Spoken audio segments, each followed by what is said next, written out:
이상민 전 행안부 장관은 지난 심판정에서 그동안 국무회의를 100여 차례 참석했지만 이번 국무회의처럼 실질적으로 열띤 토론이나 의사 전달이 있었던 것은 처음이라고 했습니다.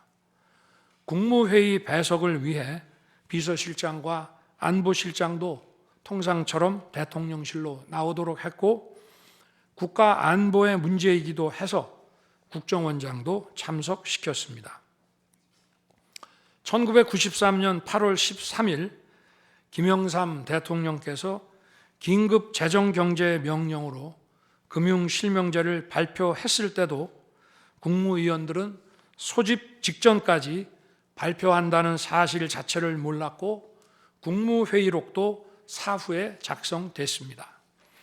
그때 상황은 이인재 당시 노동부 장관께서 이미 공개적으로 설명한 바 있습니다.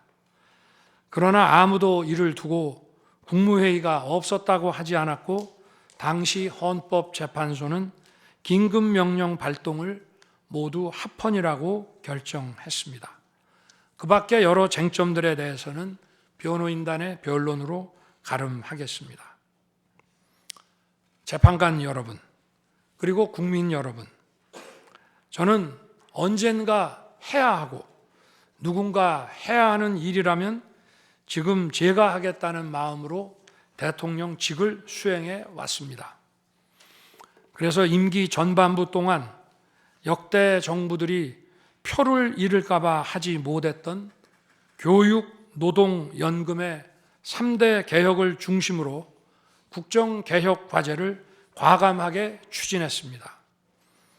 30년 동안 지지부진했던 유보 통합의 첫걸음을 떼었고, 늘봄 학교와 융복합 고등교육, 그리고 지역산업과의 연계 강화를 위한 과감한 권한 이전 등 교육개혁의 기틀을 마련했습니다.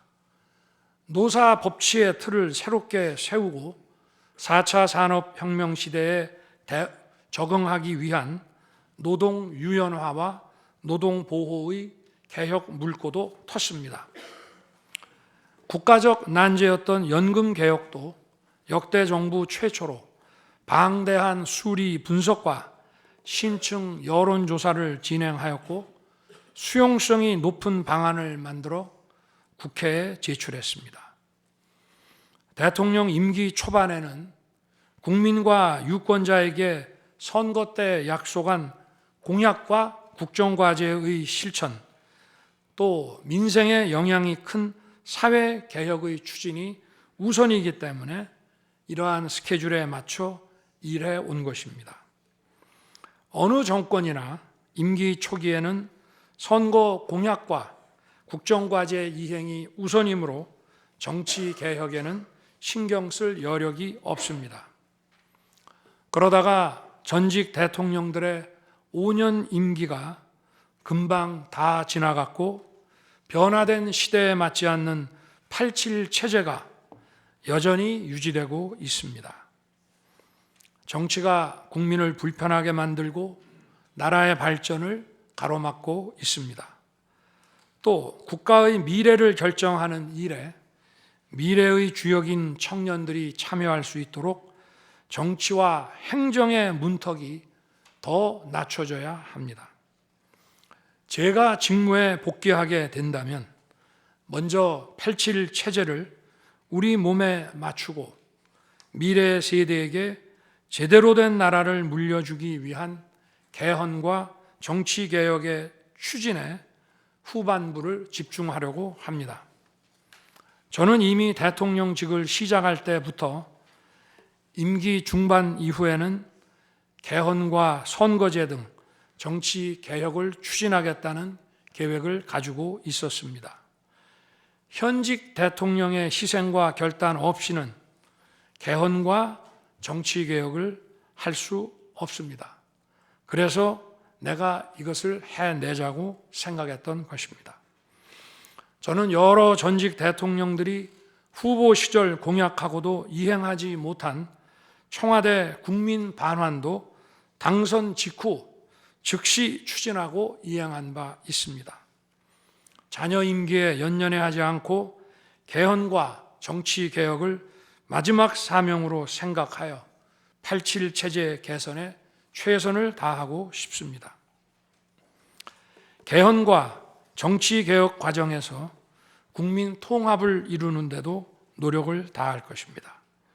결국 국민 통합은 헌법과 헌법 가치를 통해 이루어지는 만큼 개헌과 정치 개혁이 올바르게 추진된다면 그 과정에서 갈라지고 분열된 국민들이 통합될 것이라고 믿습니다.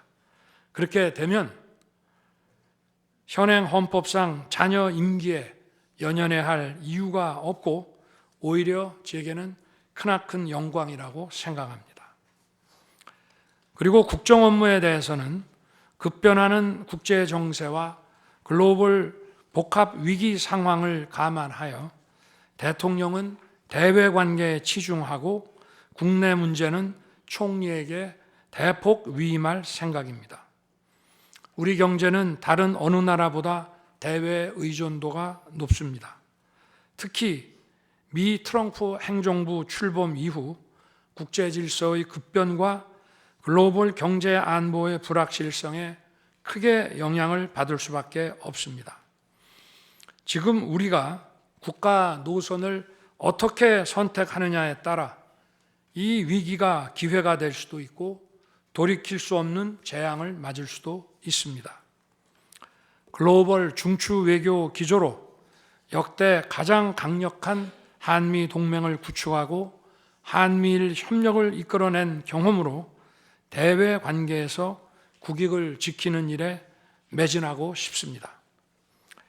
임기 전반기에도 지방시다위원회와 국민통합위원회를 통해 지역별, 세대별, 계층별 통합을 위해 노력해 왔지만 앞으로도 국민을 하나로 묶고 국가 전체의 시너지를 올리는 국민 통합에 더욱 노력할 것입니다. 존경하는 헌법재판관 여러분, 먼저 촉박한 일정의 탄핵 심판이었지만 충실한 심리에 애써주신 재판관님들께 깊이 감사드립니다. 이번 심리는 내란 탄핵으로 소추한 후 심판 대상에서 내란을 삭제한 소추단 측이 제시한 쟁점 위주로 이루어지게 됐습니다. 그러다 보니 제가 12.3 비상계엄을 선포한 이유와 그 불가피성에 대해서는 충분히 설명드릴 기회가 부족했다고 생각합니다. 서면으로 성실하게 관련 자료를 제출하였으니 대통령으로서 고뇌의 결단을 한 이유를 깊이 생각해 주시기 바랍니다. 또 많은 국가 기밀 정보를 다루는 대통령으로서 재판관님들께 모두 설명드릴 수 없는 부분에까지 재판관님들의 지혜와 해안이 미칠 것이라 믿습니다. 다시 한번 재판관님들의 노고에 감사드립니다. 그리고 사랑하는 대한민국 국민 여러분, 국가와 국민을 위한 계엄이었지만 그 과정에서 소중한 국민 여러분께 혼란과 불편을 끼쳐드린 점 진심으로 죄송스럽게 생각합니다. 저의 구속 과정에서 벌어진 일들로 어려운 상황에 처한 청년들도 있습니다. 옳고 그름에 앞서서 너무나 마음이 아프고 미안합니다. 정말 미안한 생각을 가지고 있습니다. 저는 대통령에 출마할 때 나라를 위해 목숨을 바치겠다고 결심했습니다. 지난 12.3 계엄과 탄핵소추 이후 엄동설안에 저를 지키겠다고 거리로 나선 국민들을 보았습니다. 저를 비판하고 질책하는 국민들의 목소리도 들었습니다. 서로 다른 주장을 하고 있지만 모두 대한민국을 사랑하는 마음이라고 생각합니다. 부족한 저를 지금까지 믿어주시고 응원을 보내주고 계신 국민 여러분께 진심으로 감사드립니다. 저의 잘못을 꾸짖는 국민의 질책도 가슴에 깊이 새기겠습니다. 그리고 이 모든 과정이 새로운 대한민국으로 도약하는 디딤돌이 될 수 있도록 최선을 다하겠습니다. 감사합니다.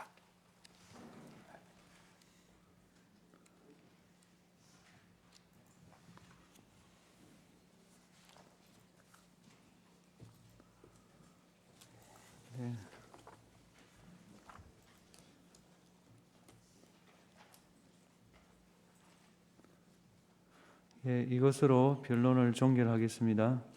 변론 절차가 원만히 종결되도록 협력해 주신 청구인 소추위원과 피청구인 본인께 감사드립니다. 아울러 양측 대리인, 언론인들께도 감사드립니다.